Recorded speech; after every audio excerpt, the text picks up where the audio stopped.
njagala okwebaza aba National Unity Platform bonna okuva ku bukulembeze obwo okuntikko okunyaniriza ne bannange bwe tuzze. President Kyagulanyi abadde mukwano gwange ng'omuntu ebbanga, naye emu ku nsonga ezandeese nze ekyandeeta mu byobufuzi kujjako Museveni mu buyinza by all means.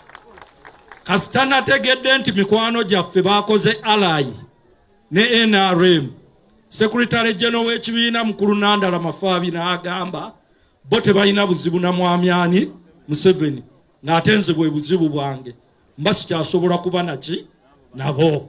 Era olwaleero ng'ennaku z'omwezi 24 nangirira mu butongole ti ndi memba wa National Unity Platform. Ate njatudde misana si kiro. Eddiini yaffe ey'Obusiraamu etugamba bw'oyingira mu kintu kiyingiremu fisiri kiggweremu, tozannyisa ameka. Bavubuka bannanga abali wano nga muli mu byobufuzi, bino bye tulimu kufana kukola ki?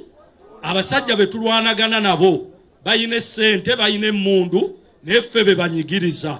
Mbakubiriza emisana bawo NUP n'ekiro bawaaki NUP.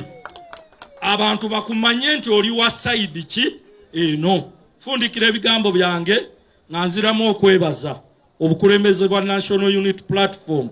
Banaye kino kyokka swak kyene eri wano etulaga nti nga tukutte obuyinza ku biliyoni za sente ze babba.